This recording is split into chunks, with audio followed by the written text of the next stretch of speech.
दिल्ली की सड़कों पर दिखा बिखरा हुआ एक सांसद का सामान। कहीं सोफा पड़ा था तो कहीं अलमारी टूटी हुई थी, कहीं बिस्तर सड़क पर फेंका गया था। ये किसी आम आदमी का नहीं बल्कि डॉक्टर उदित राज का घर था। वही उदित राज जो कभी भारतीय राजस्व सेवा के अधिकारी रहे, लोकसभा के सांसद बने और आज कांग्रेस के राष्ट्रीय प्रवक्ता है। सवाल उठता है कि क्या ये सिर्फ एक घर खाली करवाना था या फिर सरकार के खिलाफ बोलने की सजा उन्हें दी गई है।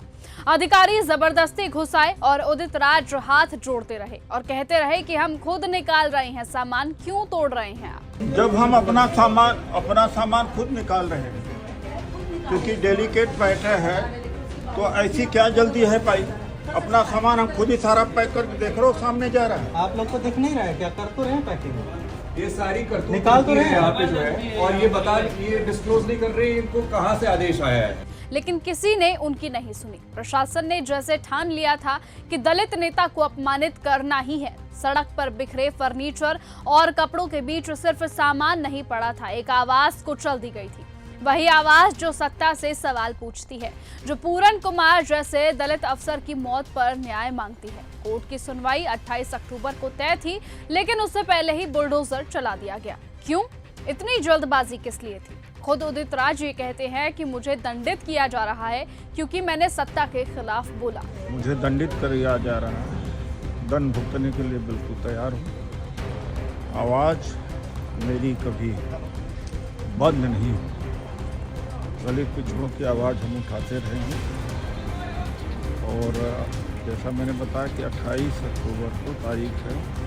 जो अधिकारी यहाँ आए हैं उन्होंने से एक ने कहा 28 को तो आपको स्टे मिल जाता है, इसलिए सामान आज फेंका जा रहा है क्योंकि मैं दलित हूं और सवाल उठाता हूं।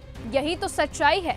जब एक दलित नेता बोलता है तो व्यवस्था उसे सजा देने में देर नहीं करती। ये घटना सिर्फ उदित राज की नहीं बल्कि ये उस पूरे समाज की है जिसकी आवाज को हमेशा कुचलने की कोशिश की जाती रही है। जब सत्ता सवालों से डरने लगे तो वो बुलडोजर को हथियार बना लेती है और आज वही हुआ है। अदालत की तारीख का इंतजार किए बिना एक सांसद का घर तोड़ा गया सिर्फ इसीलिए कि उसने अन्याय के खिलाफ सवाल उठाया था।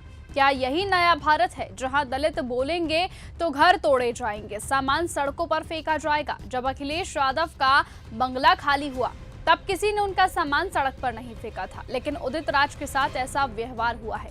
क्यों? जवाब साफ है, ये प्रशासनिक कार्यवाही नहीं बल्कि राजनीतिक प्रतिशोध है।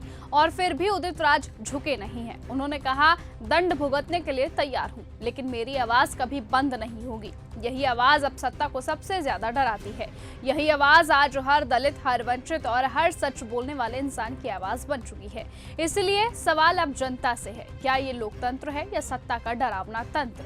बहरहाल अब देखना होगा कि आखिरकार चंद्रशेखर आजाद इस मामले पर क्या कुछ कहते हैं। क्या वो उदित राज का साथ देंगे? क्या वो उदित राज की आवाज बनेंगे? क्योंकि अक्सर चंद्रशेखर आजाद हर दलित, हर वंचित, हर दबे कुचले वर्ग के लिए आवाज उठाते हैं और वो न्याय की गुहार भी लगाते हैं। इसलिए अब देखना होगा कि क्या चंद्रशेखर आजाद इस कृत्य के बाद भड़कते हैं, क्या चंद्रशेखर आजाद उनके लिए न्याय मांगते हैं या नहीं, वो आने वाला वक्त बताएगा। लेकिन तब तक के लिए आप बने रहिए और ऐसे ही देखते रहिए न्यूज़ गंगा। नमस्कार।